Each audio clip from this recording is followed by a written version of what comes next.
हो गया। संघर्ष से भक्ति की यात्रा पूरे देश को आगे ले जाने वाली यात्रा है। मान्यवर,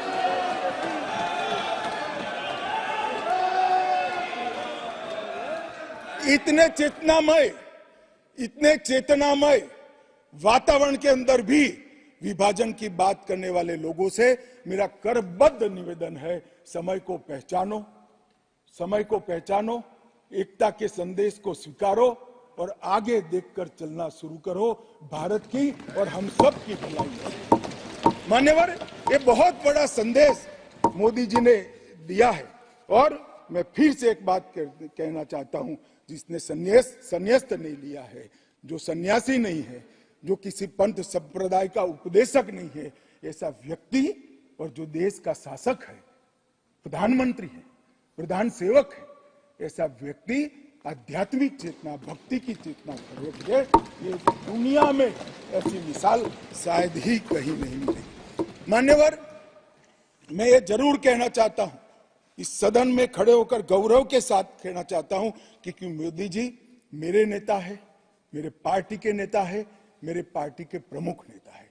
मान्यवर, मोदी जी ने एक ऐसा नेतृत्व दिया जिसने अनेक समय पर नेतृत्व के गुण क्या होते हैं इसका परिचय देने का काम किया।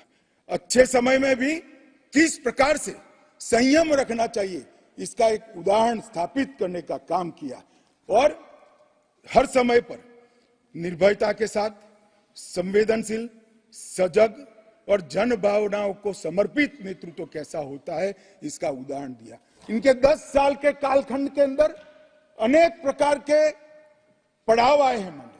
ये भी राम जन्मभूमि के आंदोलन जैसे ही पड़ाव रहे, क्योंकि जो गड्ढा ये खोद कर गए थे वो गड्ढे को भरकर उसमें महान भारत की इमारत बनाना ये राम मंदिर की यात्रा से कोई कम यात्रा नहीं है। मान्यवर, सबसे पहले मैं कहता हूं कि जो आर्थिक क्षेत्र के अंदर जो बदहाली करी थी, जो पॉलिसी पैरालिसिस वाली गवर्नमेंट थी, सैकड़ों पॉलिसियां बनकर आज 11वें नंबर से 5वें नंबर पर हमारे अर्थतंत्र को ले जाकर एक नीति के आधार पर चलने वाला राज्य, नीति के बनाने वाले नेता कैसा होता है उसका उदाहरण दिया।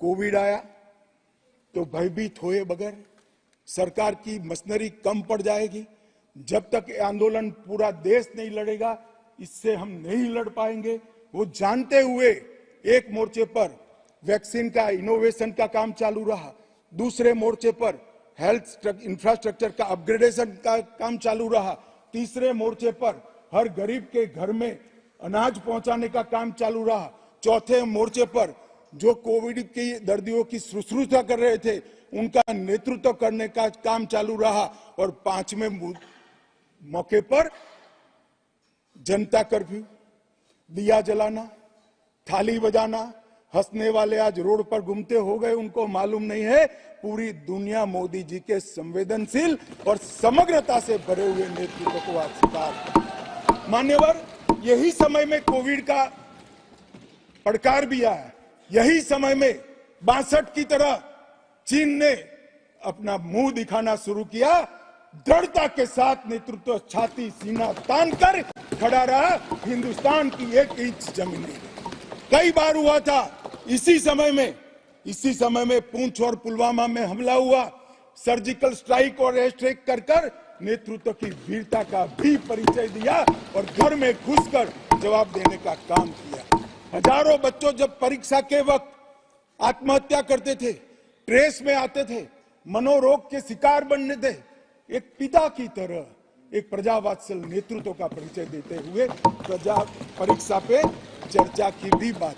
और जब मौका राम मंदिर का आया तब एक सन्यासी की तरह, एक भक्त की तरह गौरवपूर्ण तरीके से आध्यात्म को जागरूक करते हुए आध्यात्मिक चेतना का जागरण करने का काम भी नरेंद्र मोदी जी ने किया। मैं इसलिए कहता हूं कि बहुत लंबे समय से इस देश को ऐसे नेतृत्व की जरूरत थी। 70 साल तक, 68 साल तक देश ऐसे नेतृत्व में भटकता रहा, लटकता रहा। 130 करोड़ की जनता ने मोदी जी को चुनकर एक सर्वसंपन्न गुण सर्वगुण संपन्न नेता को चुनकर देश की सभी चुनौतियों को समाप्त किया। मान्यवर, मैं आज